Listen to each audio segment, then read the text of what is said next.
Welcome to CaCo Talks, the weekly podcast where conversations about life, hot topics, mental health, and more take center stage.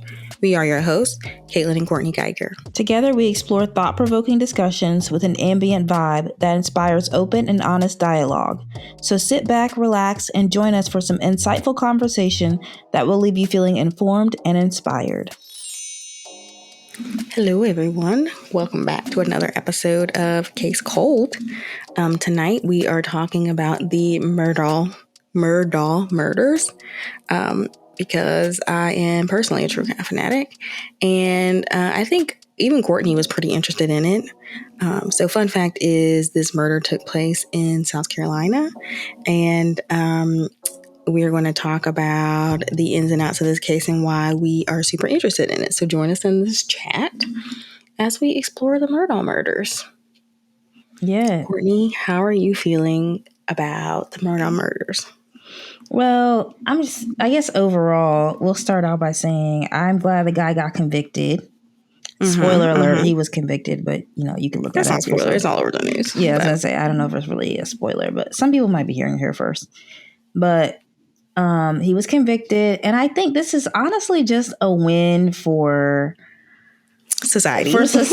Because it's like we got another bad guy, got another another good old boy. Privilege, good old boy is behind bars. One for the common people. Absolutely, yeah, yep.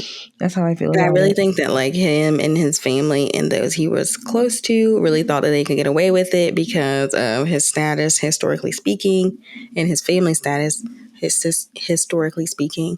But he didn't. So it definitely is a win.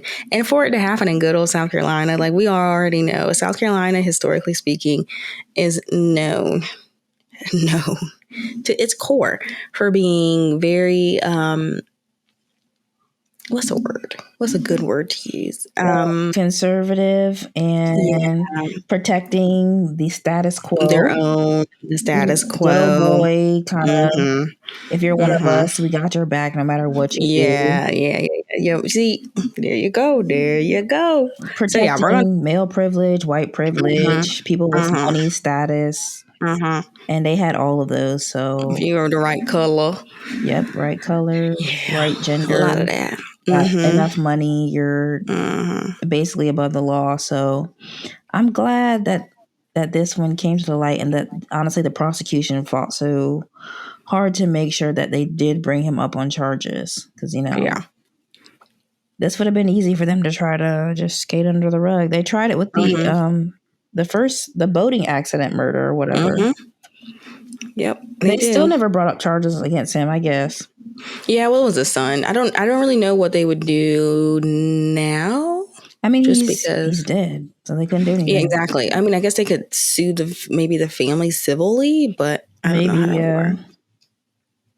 Well, there's just a lot of wrongdoing going on, and glad to see somebody brought to justice. It kind of sucks that the dad is the only one who took the fall for it, because truth be told, you could get this Maggie and Paul did. Okay, they took the fall. Well, I'm talking about who had to actually face repercussions in a court of law, not like they're dead. They're dead, but that doesn't mean they face exactly repercussions. I mean, they didn't face what we call justice just because they're dead, right? But them having their lives taken. Yeah, I'm not saying it's not like an eye for. It's not like one equals the other. I'm not saying that.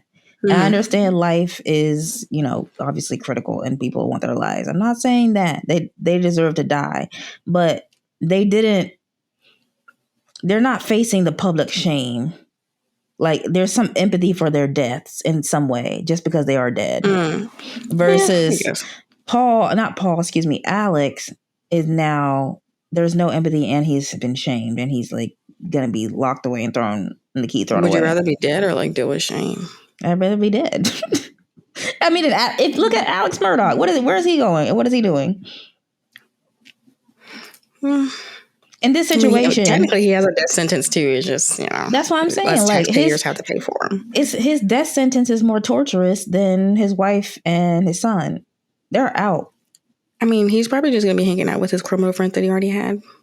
Probably, but who knows what's going to happen to him on the inside? He can continue his drug habit. I mean, I'm pretty sure it'll be even easier to get it And there. he's going to be around people who really don't give a darn who he is.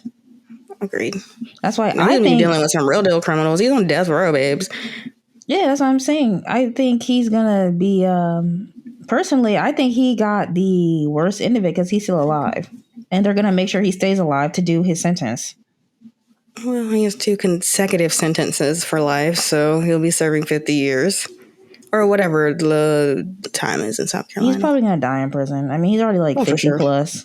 So he's definitely gonna die there. He's gonna die in prison. But I would rather. I mean, okay, this is morbid, but like Maggie and Paul, at least like their souls went on to wherever. He's like rotting in jail.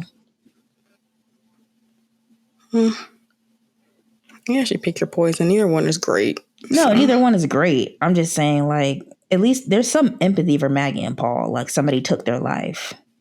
Not that I guess to an extent, but I do think that they both committed murder in a way. So yeah, they all participated. They were all wrong. I don't think that this was all. I think their whole family is deeply, deeply corrupt. But you know, for sure, I will say, not that I wish this on anybody, but what goes around definitely comes back around. So almost definitely. You know what this reminded me of? If anybody has read The Sound and the Fury by William Faulkner, I told Caitlin about this, but it's a book. Nerdy. Well, that's great class. It's considered classic American literature, but it's basically about a family. And I would not know that. Well, you should know. You've never heard of William Faulkner. Not in one literature class. No. You've never heard of William Faulkner? I've never. You probably, if you took any kind of American literature, you probably have heard of him. You may not remember. Because he's like considered like the great American Southern writer, basically.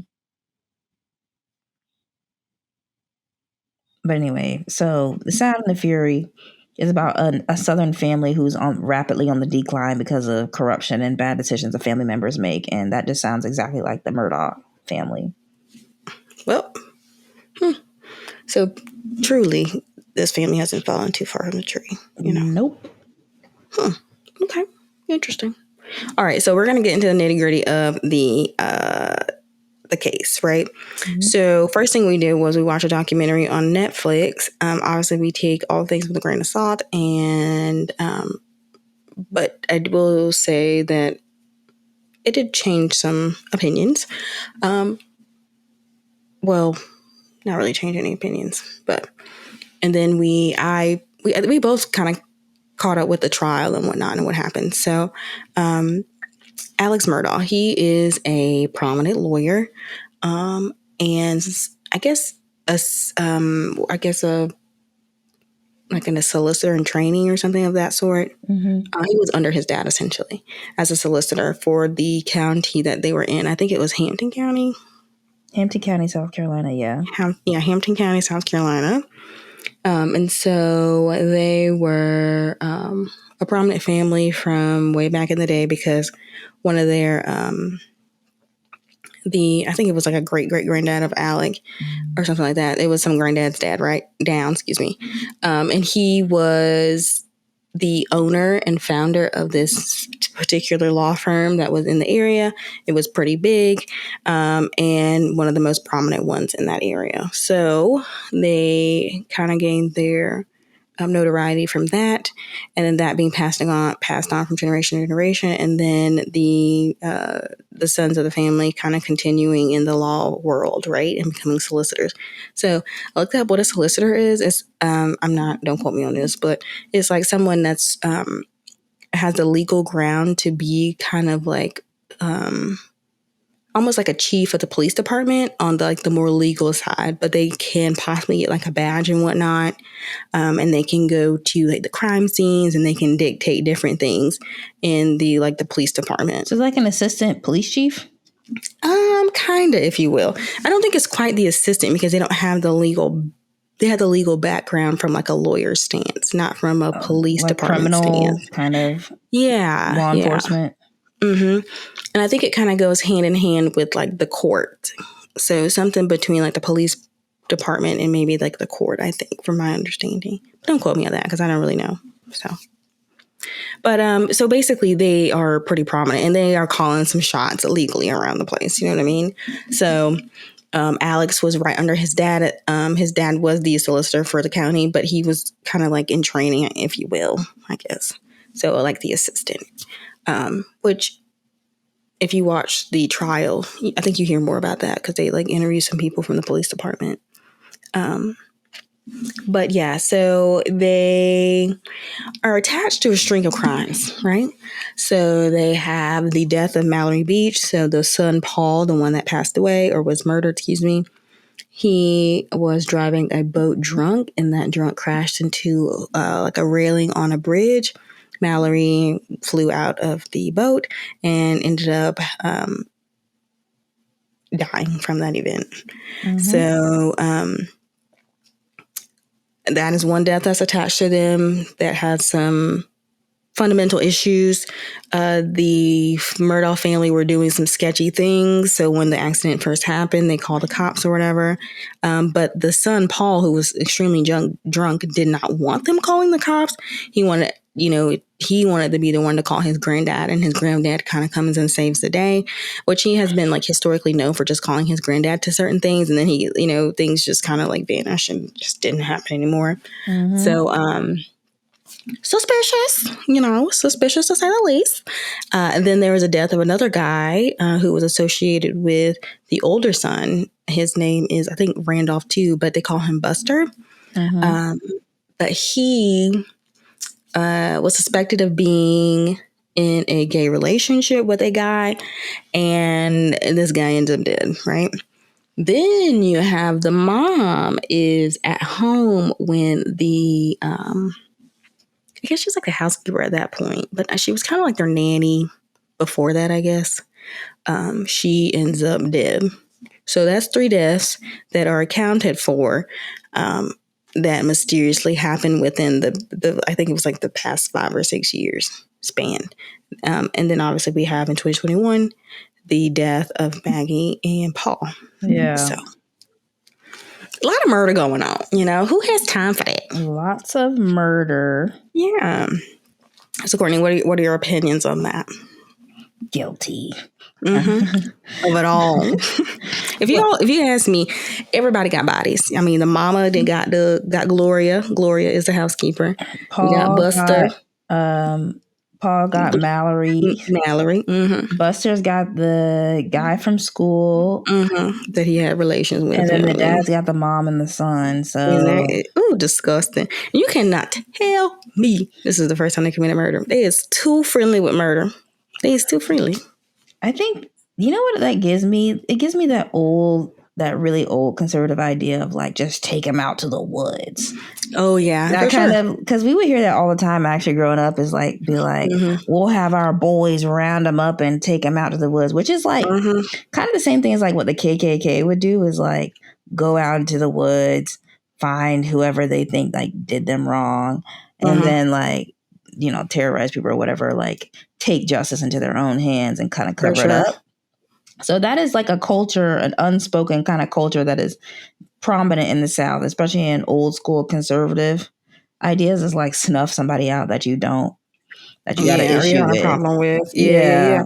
No, for real. Especially that, like take them to the river. Oh my God. Our grandma used to say that all the time. Yeah, our great grandmother would say it all the time, like take them to the river kind of thing. And I was like, that stuff runs deep. It's not even like, she kind of said it, or it sounded like it was in jest, but it was like, you get the impression that maybe some people really did take somebody to the river, like, I wouldn't put it, especially her. I'm not put it. Oh no, I wouldn't put it. But here's the thing, though. Like, she said it so casually. I don't think at the time I really realized what was going on, or like I was just go down to the river. Okay. Yeah, but also because she was like an 80-something-year-old woman at the time. So everyone was. The homegirl used to be packing at all times. Oh, yeah, she really was. It was very like.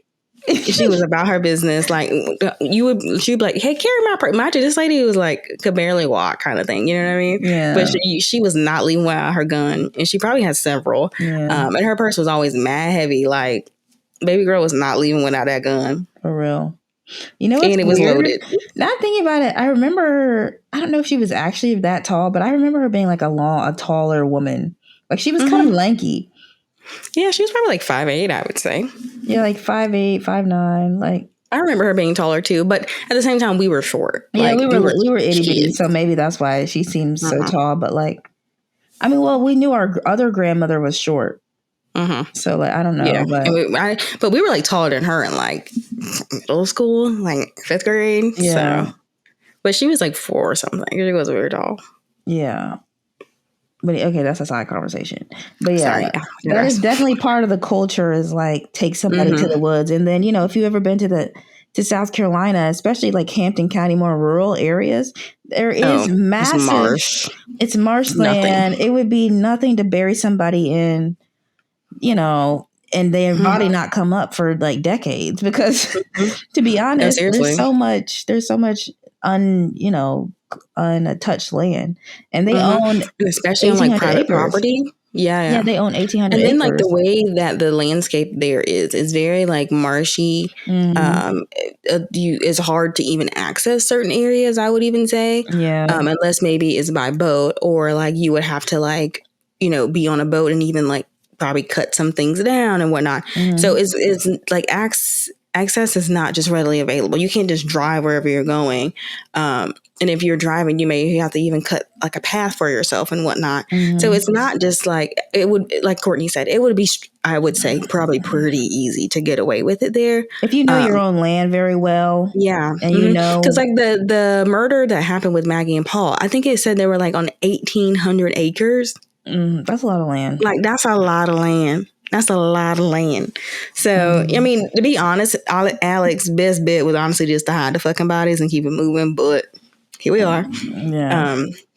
Because he probably wouldn't have had a better chance. Let's be honest. I think so too. He didn't. I hate to say it, but like this was for him to try to like get off. This was like a poorly, or it was like a mediocrely executed murder, which is like my thing is, as a lawyer who does this, is getting very immature. It is. Very immature. It shows like how mediocrity is so like common for them, and they still expect to get away with it. Yeah, like, and it was like I can mediocre murder, and it really was like which he had his drug addiction, so okay, like I guess if you take that into context, then it's hard to be maybe a little bit more thorough. This is sad where we're talking about being thorough for murder, but I just like, sir, you defend people who do this, and you made these amateur mistakes. They're just doesn't math for me. I think the issue he ran into with these murders is he tried to perform his way out of it, and I think that's, people are always ready to look through a performance, number one, and then the other thing too is like with technology, timestamps and stuff will cut through a performance very easily. So I think he tried to like act like this murder happened, and then he's so distraught. He's like the distraught father. He'll just like play the role or whatever. And they got you on them timestamps, buddy. You know what his best bet would have been? Now that we're talking about, I think his best bet would have been if he would have basically implied that they got lost, like at sea or something, or like some place where he couldn't really be traced back to like his own property and traced back to a specific weapon. I think if they had gone out of the country or something, and he got his wife and his son on a plane, or he got them on a boat or something, and they came back just missing, even though he may have actually committed the murder, that would have been a much better bet for him. But the thing is, I feel like he was kind of like out of money. So that too. He was out of money. He didn't really have the opportunity to. And what he didn't account for too is that they had their phones. Oh yeah, because their phones end up having a bunch of evidence on it. Yeah, like his phone was. I don't think his phone really showed much until after the fact. But Paul took like a Snapchat video of one of the dogs, and you can hear Alec in the background. You can hear Alec in the background talking to another dog. So that's what placed him at that time of 8:45 of being there right before the murders. So he didn't account for, anything else. Which my thing is like, sir, you just playing that terribly. And it's like digital footprint. Yeah. But I also think, I'm going to be honest with you, generationally, he might not have been thinking Snapchat is something that people could dive back into. Yeah, or he probably didn't even know it existed. Yeah, like I could see, like we kept saying, like, if this was 1995, I think he would have gotten away with this pretty easily, actually. My thing is, like, if you are a lawyer, though, you would know that digitally anything. You should know, but you got to remember, he's not just a lawyer. He's also like a desperate man addicted to drugs. I guess. Okay, question. I've seen desperate dudes who ain't addicted to drug do some pretty desperate stuff. So that's true. That's very true. So what do you think? Why do you think he committed the murder? It's like, what is your rationale for that? I think it was insurance fraud. Okay. That's the only thing I could think, because like he was either trying to give himself the money or he was trying to get his son the money. Mm-hmm. He was trying to get somebody money for those dead bodies. For somebody having murdered them. Uh-huh. Yeah, I do think it was insurance fraud too. I think because he's another crime. Historically known for doing that. Yeah, it was another crime. It was another crime. You know what bothers me about these people? Because they'll be the same people who just, if life gets hard, just bootstrap your way back in, just blah. But the second something gets hard for them, the first thing they do is commit a crime. Try to weasel their way into like some money instead of actually bootstrapping like you tell everybody else to do and work their way out of their whatever hole they get themselves into. Honestly, that's so true. That is so true. And I'm starting to think that like insurance fraud, work at McDonald's. Seriously, I'm starting to think that's fraud. I'm starting to think that insurance fraud is like a rich person's crime, because I think so too. Ain't no poor people out here doing insurance fraud. Yeah, you got more to lose, I think. Because it depends on what level of insurance policy he has on his kids. Because if he had $1 million of insurance policies on his kids and his wife, which he probably did, they probably could have afforded that, then he would have stood to gain like, I want to say it was millions of dollars, which probably could have helped him out of his financial issues. But normal people be having $100,000, $200,000 policies. Like, okay, normal policies. So like, by the time you get done paying for the funeral and paying off a couple of debts, it's like you're not about to come up on anything necessarily. Yeah, it's literally just enough to pay for the funeral, and funerals are expensive these days. So yeah, like you're not about to like change your lifestyle drastically, So plus he had a drug addiction, and I don't know. I just feel like it probably had to be motivated by insurance fraud for sure. I agree. I definitely think it was motivated by ill intentions of money. Some way, somehow. So there's like another theory that he was like tied into like drugs. And he had like, I don't know if he was like moving the drugs or if he was like, maybe like a little bit of a kingpin or something. But I was like, I don't know if I can get into that theory, just because if he was that pressed for money, he would need quite a bit of cash on hand, Yeah. To move the drugs? To like purchase them and whatnot. And if he was that broke. That's true. But then what other motive would he have to cheap. What other motive would he have to kill his kids and his son and his wife? I'm just thinking for like, I know like he was personally buying his own drugs, but that's what I can't get my head wrapped around. Like the amount of money that he was stealing from his clients and doing all the fraud and money laundering and whatnot. Where is that money now? What were you doing? Like the only thing that I can possibly think of is like he was paying people off for doing like dirty things or like covering up dirty things that he was doing. But other than, because that's the only thing that you would need cash for, and you would never get a return back on like financially. He probably was paying people off, but also trying to, it costs money to maintain his home as well and his estate. He basically owns an estate. Yeah, but you're not getting anything like financially back from that, right? No, but you got to maintain it. Yeah, but then like if you're maintaining that, right, you're going to keep, like say you have, 1.5 million that you laundered. You're going to keep some some of that money to maintain month to month, right?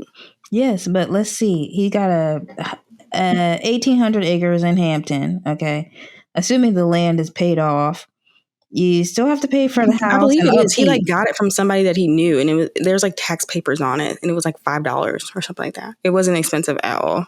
Wait, so he was paying $5 in taxes? No, he was paying. He paid $5 for the property from somebody that he knew.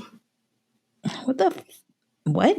Because somebody else owned it that he knew. And I think he ended up money laundering from that person. He ended up being the power of attorney for that person because they thought he was a good lawyer.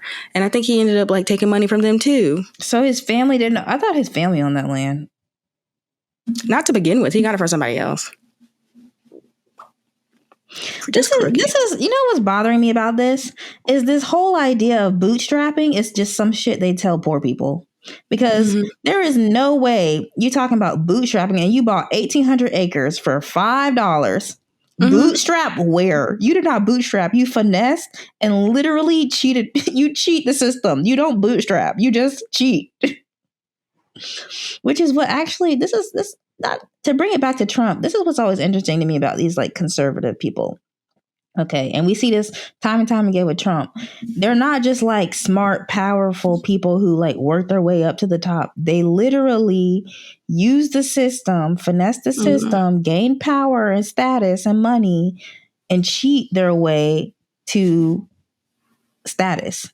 They don't actually earn this stuff. There's no clean way or wholesome way to become, especially high millionaires, above 500,000 or 500 million, or even billionaire status. There's no clean way to become that. You are definitely ripping somebody off, stealing some money somewhere, doing something that you have no business doing, even child labor, if you will, some level of exploitation to become that rich. There's no way. There's no way you have that much money and you have not ripped somebody off. I agree. Except for Oprah. Oprah got it clean. Oh, yeah, Oprah. But I'm sure even in that, there is some things that may be questionable. She participates in capitalism at the very least. Exactly. At the very least, there's some level of something skeptical or questionable going on. Yeah, well, I think because you kind of it's a form of hoarding wealth.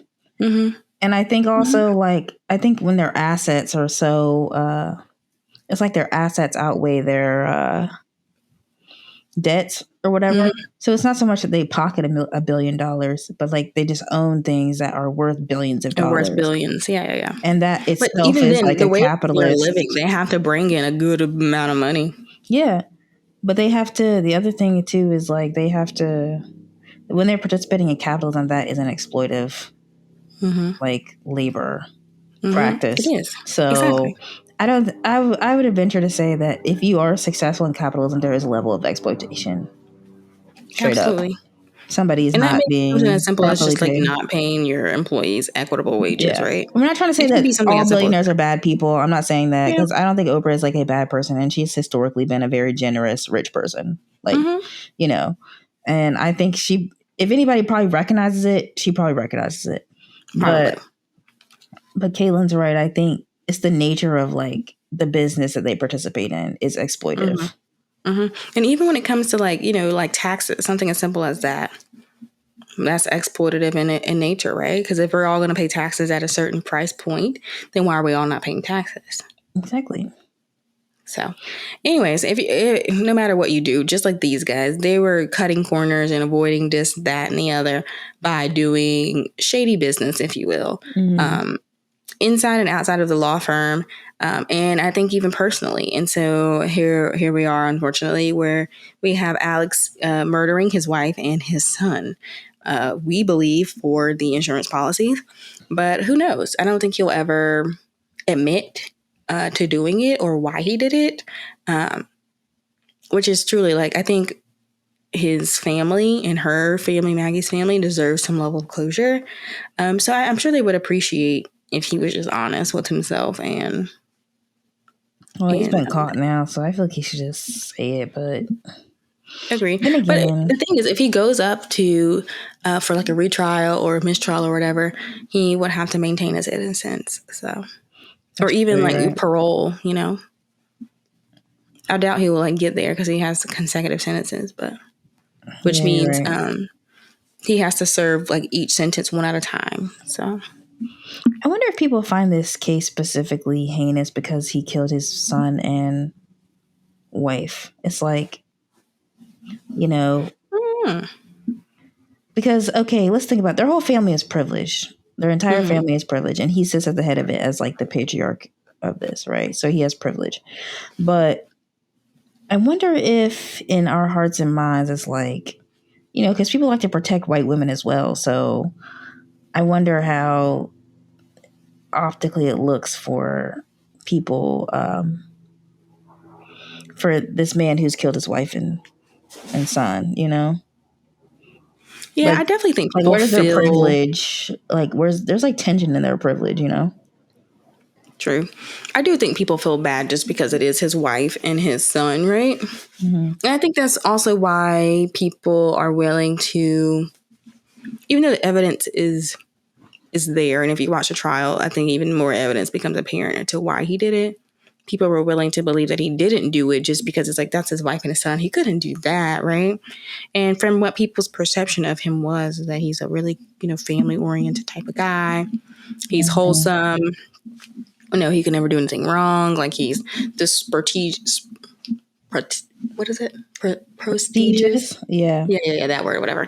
He's that type of guy. He, has all these accolades. He's high up in his county. He's high up in a law firm. He's doing great things. He's defending people. He's, X, Y, and Z. So how could he do this? This just could not happen because he is this Southern good old boy who could never do any wrong. He's a man. He's a white man. He is I what can't we stand good should old achieve to boys. be, and his family comes from this. So it's like, oh no, not him. Yeah. And that couldn't be further from the truth. Which Well, I that think that's was why we should get rid of this whole idea of like, I think we should have a level of generational wealth, but there has to be a level of like, maybe like, I don't know what you would do accountability. to like, maybe accountability, but I think even that, like, because his family had status, like, his family wasn't even going to hold him accountable, so they're going to protect their name first, That's true. right? Yeah, So, you're like, I right. don't know what else you would have in place to kind of weed out those who are like crooked. Well, that's it becomes the family's responsibility to like weed out the quote bad apples, right?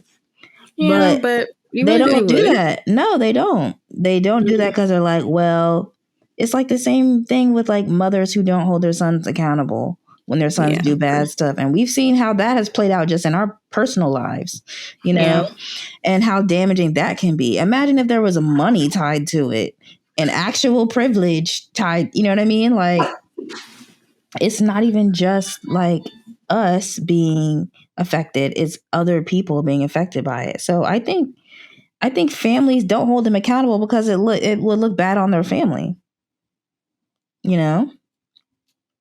And I mean, we obviously see that with Alex Murdaugh. Like he he honestly ended up taking the fall, in my opinion, for like the wrongdoings of probably generations of his entire family, to be perfectly honest. But something that actually really triggered me while I was watching both the documentary and the trial is like this whole notion of like the good old boy, which if you live in the South, you know very well the whole idea of a good old boy. And it's synonymous now with like crookedness and this whole like Southern gentleman, the idea of a Southern gentleman, but who really is just a crooked, deceptive, evil, like honestly, absolutely horrible human being. yeah. That is what the good old boy trope is, especially in the South. And I'm glad to see that it's dying, or that they called it out in this documentary as well as Yeah. the trial, and that people are really coming to recognize that the good old boy is not good. It's just some boy, some man, you know, who's been privileged throughout their entire life. So, um, Yeah, I was like sort of triggered watching that because I was like, this could have been exactly where we came from. I mean, we're from South Carolina, but we live in a different part. But it was a similar culture of white is right, money, status, power hold the most influence here. So there's really there's no reason that couldn't have happened exactly where we live, you know? And something Caitlin and I discussed too was just how different things would have looked had that been, you know, black people hanging around the Murdaugh family versus, you know, it was like most of the people they were harming were other white people. So, For sure. yeah, I thought that was very telling, like how the racial dynamics would have looked had that been a black. I think even if it people. was like someone that was even white, I think, and they had done the same thing and they didn't have the money, It would have looked they would different. easily be Yeah, in jail and they would have been arrested that night. I agree. No questions asked. I agree. Another question. So what did you think about the relationship between Paul and his then girlfriend? Morgan or Mallory? No, it was Morgan. No, Mallory was dating somebody else, but I think it was Morgan. Yeah. Okay. So based on the documentary, what we learned there is obviously he was a problematic boyfriend. Yeah. And he treated women pretty poorly as well. So And he also had substance abuse issues. He also had substance abuse issues, particularly alcohol. And so to me, it was just reading red flag. I don't know what you're sitting in this relationship for, girl, but I know your worth. Yeah, know your worth, definitely. But also, you know, don't be swayed by somebody's status, and don't, you know, something that I think white women do just because of their proximity to privilege. They're only one step away from privilege, right? Gender, is that they look over the way that the men that they are involved with treat other outcast groups, right? Like there's one time in there he used the F word, a derogatory term towards the gay man who was killed by his brother. And she speculated, but that's not speculated, not confirmed. I think he probably has something to do with it, but she was like, he called him the F word, and like I was just like, don't say that, blah blah. But I'm like, you still sat in that. You're like, you're next on the chopping block. He already sees people as the outsider, as people to demean and put down, and not even that, get rid of. Like, to like get rid of their. Yeah, he's willing to just get rid of them and literally totally dismiss their life. You know, yeah, it's like if we see you as a problem, we are willing to get rid of you by any means necessary. So exactly. Be careful. And I'm like, as a woman, you are not. They don't value you. You're not valued there just because you know you're giving them access to your time and your body. And to be honest, if you weren't doing that, your life would be just as, you know, dismissible as anybody else's. So I'm like, I don't know. I'm like, I don't know if that's a typical white woman thing, but I just felt like she seemed to be rather shocked by the fact that he would treat her so poorly when he's already shown that he would do that. You know, which I wonder if like it was, not to excuse it, but I wonder if the confliction was like, okay, well, he just has a substance issue. Like that's the problem, not necessarily like he is the problem. But I mean, me personally, like if it's a problem while they're drunk, it's a problem that I wouldn't put past sober. Exactly. So, which I mean, granted, the kid was definitely like an alcoholic at the age that he was. Like it was. Yeah, he from wasn't even the like accounts, 21. it seemed very unhealthy. And the parents were also excusing the behavior and getting the alcohol and distributing it to the children, underage children, because none of these kids were over 21 at the time before the murders. Well, I guess Paul was 22. So, but while they were together, I don't believe any of them were over 21. Especially not with the boating accident. I think it's also should be noted as a red flag that Paul's was hanging out with children who, I don't say children, but like people who were just barely legal, like 18, 19, like people not really totally in his age range. But they were in his age range. But if he's like 22. No, he was 22 at his death. Oh, so they were in the same age range as him? Yeah, they were all I think they met through school or whatever, or they like just being in activities together I over the thought Paul years. was like 20, 22, and he was like still hanging out with like high school kids, and I was like, No, no, no, no, red no. flag. No, he was. They were all in the same age group, I think, and I think they all went to like the same school, so they were hanging around each other quite a bit, and then friends. Like the girls were mainly friends, and the boys were mainly friends. And I wanted to know. I just also want to know parent wise.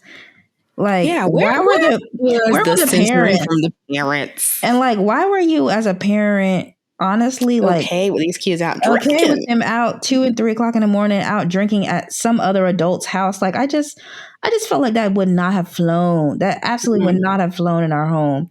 And it's Yeah, like I feel like from the documentary, which they never confirmed or denied, but they didn't like confirm that the parents were not aware or not aware. yeah, But like the parents were like, "Oh yeah, like they we were just just had a hanging call out. We that just X, Y, assumed and they Z were. happened," and it's like, so you knew your kid was out drinking? Yeah, the parents seem to be very like, oh, they're like good boys. They're just Yeah. hanging out. They're just being kids. And I'm like, Mm-mm. I don't know. I just felt like not at our household. It would have been like, Yeah. whose mom and dad was doing what, who, where?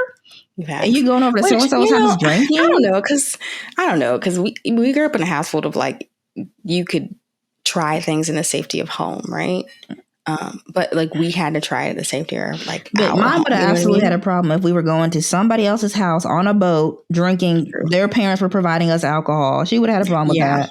Yeah. Another conversation that Courtney and I had too was that like our mom was very big on teaching us consequences. We'll probably talk about this in another episode, but you know, teaching us to be aware of consequences in the decisions that we are making, and what that can lead to positively and negatively, right? And so we were just really like confused at how the accident happened with Mallory Beach, because we were like, if we had concerned of somebody being that drunk and You wouldn't have got on a belligerent, boat. we would have never Stepped been on the boat. Like you can go and be the only person that would have got killed that night would have Then been Paul Paul. and him and his boat, because it would have been nobody else on that boat. You know what I mean? Like we were just kind of baffled at how, like, not to blame anybody, because I think all of them were intoxicated, let's be honest.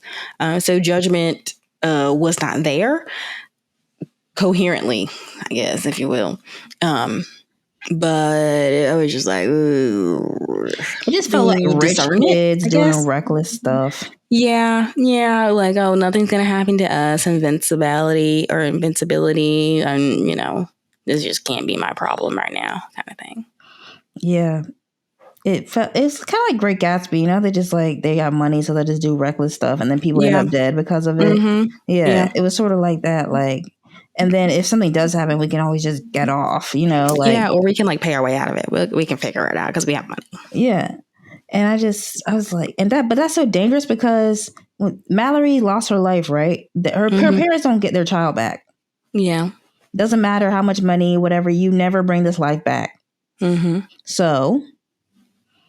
It like the recklessness that was sketchy. Like when we watched the documentary, that was very sketchy how the Murdaughs handled that. Yeah, because they really didn't handle it. It was just like it was just like thrown on the rug, and I think they really were hoping that the body would not show up, because then it's like, oh well, they definitely have charges. Then you know, was Paul facing charges? Huh? Was Paul facing charges? Yeah, he had charges pending. He was going to go to trial.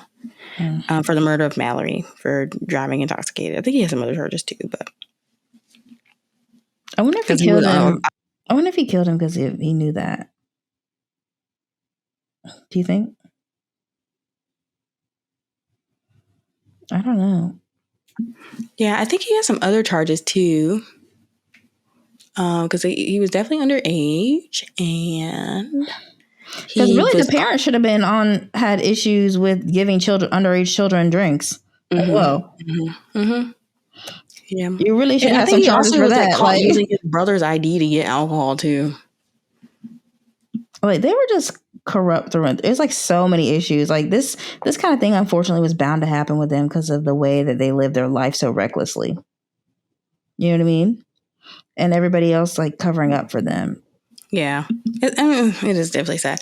Okay, so this is what it says on Google. I don't know how valid this source is, but April 18, 2019, Paul Murdaugh was charged with 3 felony counts, including boating under the influence causing death, 2 counts of boating under the influence, 2 counts of boating under the influence causing bodily harm or bodily injury. So he was. And then the family is filing a charged. wrongful death suit too against the Murdaughs, I guess, as a whole. Well, I hope they win because they'll get some money. Yeah, well, the thing is, who has the money? What money? They're gonna have to sue, I guess, maybe the family law firm. Could be. Well, I don't know if I think he's no longer a partner. Yeah, but which sucks for Buster because Buster doesn't even have a chance. But he could. For Buster, they could still sue probably whatever's left of their like estate. Yeah, maybe. And like if they sell off that land. Yeah, this land apparently is going for like $3.9 million. Which is interesting to me because it's like, who is going to buy that land? First of all, there's a murder on that land for one. For two, who wants to live in Hampton County? Some developer will. Yeah, maybe. They don't care. When there's money to be made, they'll buy it. True. But like Hampton County is not like a town that like people are like migrating to. It's very like niche-y, I guess. Yeah. Something else that struck me too was like, this really reminded me that white people will do other white people wrong. And so like when they do minorities wrong, it's just as a result of like the stuff that they just do stuff to everybody. I mean, not saying that they aren't specifically racist and they will definitely use racism and sexism and stuff, but they do. I mean, the way they threw out the other white people too, like they were not even remotely interested in like solidarity. Which makes me think. I don't think that's just like a white person thing. I think that is an American way of life. I agree. Well, white people set a standard though. Oh yeah, but I do think in America people are so willing to knock other people down to get like to be a fucking stepping stone. And I say even for African Americans, like African Americans will tear down other African Americans to get the slightest bit of like getting ahead, if you will, or to like make it, you know what I mean? Like as soon as, especially like when they get a little bit of money, who are they the first people to turn on? They're African Americans.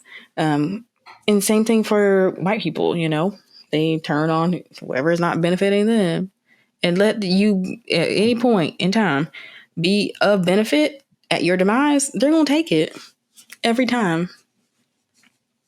Yeah. Okay. Well, maybe you're right then that they take, that's just like the American, like dog eat dog world. I fight for mine, me before you.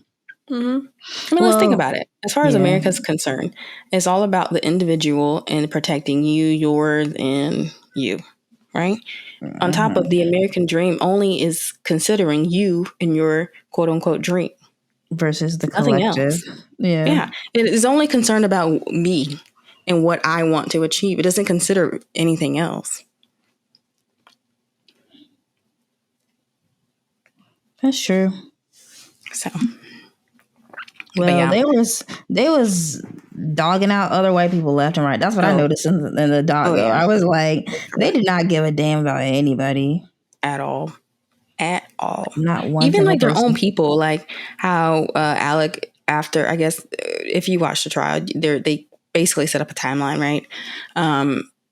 How he was like willing to even include like his parent like in that, like why? I don't know if he actually did it, but me personally, I think he went to go hide something at whoever's house he went to. Why would you include your parent who is literally dying in his home? Like that's just so selfish, you know. Which, you know, he keeps saying he's addicted to drugs, but like, sir, are you that damn dumb? Like, if I'm gonna commit a crime, first of all, it needs to be a little bit more thoroughly thought out because I'm not gonna follow Alex, you know, steps here. For one, and for two, I'm not gonna involve my mom in that or her property. Like, that's just dumb. That's true. Well, I feel like he's desperate and like To me, he's just like mediocre white man who got desperate and like couldn't figure out a way to like save his own ass because he never had to actually save his own ass in his life. Agreed. So he just like the only thing he could think to do was what they always did. Literally cover it up, do some heinous stuff, do some corrupt stuff, and then try to get out of it. Use mediocrity to get out of it. Like true. Which makes me wonder too, like, was the family as a whole this corrupt, or was it just Alec? Like, I don't know. I mean, you learned that shit from somebody. I think the whole family. You dig that back enough in the family, it's probably the entire family. Yeah, and the thing is, like, now those things are very traceable because a lot of things are electronic or they are tracked, and it's not just like paper. As well as it's harder to get away with those things versus like back then. It was probably a lot easier. There was, you just kept your own records. It was probably harder to get caught on those types of things without like significant, involvement of other agencies and or witnesses. So, yeah. But yeah, no, I definitely agree. Like even with the murder thing, Alex has partaken in or has seen or even heard about some other stuff because there's no way. We are from the South, from South Carolina specifically, and we for sure have heard of the saying, we'll take you down to the river, basically get rid of you if someone is causing you any problem. So down in Hampton County Jail, I know Alex didn't heard about it. I know. It's like a culture of that though. Mm-hmm. That's what we mean by good old boy culture. Is like they just do really effed up stuff and then expect literally power and privilege to get them off. Mm-hmm. And then do it all while under the guise of being like a Southern gentleman. I'm just being like a good they perform as like Southern gentlemen when they're really just crooked backwoods, like honestly dicks. That's what they are. They're like corrupt people. Definitely corrupt people. Yeah. Definitely. And then everybody just allows turns the other cheek. Mm-hmm. So we do agree that we definitely think Alex Murdaugh is guilty of murder. And we definitely agree that he got what he deserved. I do think, I'm not going to lie, I would have liked to see a death penalty personally. You think so? Yeah, because it's getting premeditated to me, but... Do they have a death penalty in South Carolina? Mm-hmm. I don't know why. I'm not really sure why they didn't pursue the death penalty, the prosecution, but you have to. There's like additional charges. You have to meet certain criteria to get a death penalty charge or to sentence. Like what? Which I don't know if he didn't meet the criteria. They just didn't want to press the issue. What do you have to meet for a death penalty? I think, let me look it up. Hold on. Let me Google it too.